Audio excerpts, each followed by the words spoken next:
ABC 7 Eyewitness News is connecting you with events and people making Chicago proud, including the dozens of African Americans who have been at the forefront of achievement in areas of media, business, entertainment, and politics for the past 30 years.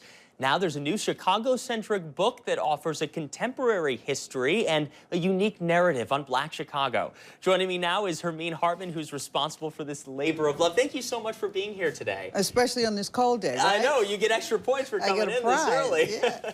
So what inspired you to put this book together? I had begun to get calls, people asking for pictures and the stories that we had done in N'DIGO on them as they were passing. And so I went in the archives one day and it was like, that's not what this is supposed to be about, right? Yeah. And so I really start looking at our history. David Smallwood, my editor, we start chatting and I was like, you know, we have history now. These aren't news stories now. These are history now. So, for example, the very first story ever profiled on Barack Obama is we were the first to do that story. Bernie Mac, Steve Harvey, Dick Gregory, Jennifer Hudson. So we start looking and reflecting, and I had a brainstorm, and I said to David, we've got to do a book. We've got to put this in a single volume because it really becomes a modern day history. We think of history and we're always going back, back, back. But you know, we live history every day. And the first draft of history is really that newspaper story. So here's first draft. Absolutely, and you can learn so much. Like you said, looking at history and then putting it into your own life and moving forward. That's and that right. makes such a difference. What are some of the inspiring stories that you have in here?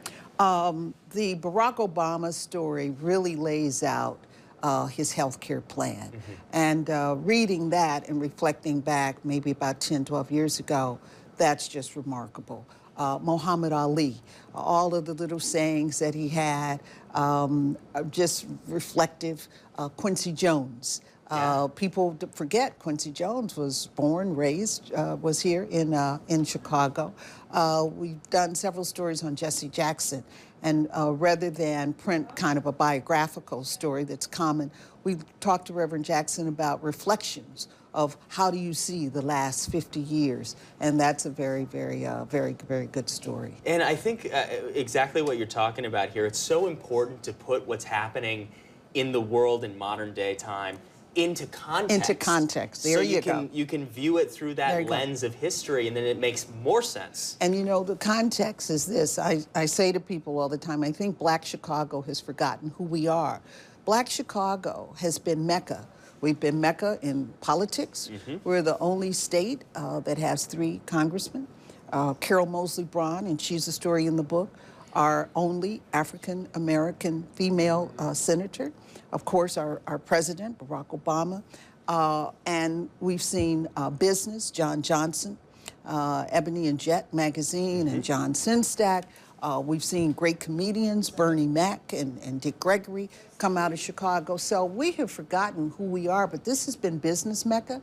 This has been civic Mecca, social justice Mecca, publishing Mecca, and most of all, business enterprise. And I think we need to revitalize that because we just see all these negative stories, and there's something else, something to be proud of, Chicago to be proud of. Absolutely, Chicago right? Proud, and that's why we're so happy to have you on today. Thank you. Tell me, how can somebody get a copy of this book? NDigoLegacy.com. You can just go to NDigoLegacy.com and you can order. We've got 2 editions. This is the deluxe edition, and it is a limited edition. And then, of course, there's the just the book itself without the encasement. And nowadays, you've got to do an e-book, so you can get the e-book too. You can flip through it right there on your tablet as well. Flip through it on the tablet, or the phone. Or your phone. On the phone. All right. Hermene, thank you so much for coming in. We really appreciate you being here and making Chicago proud with us. We are also posting more about this story and this historical piece on our website at abc7chicago.com.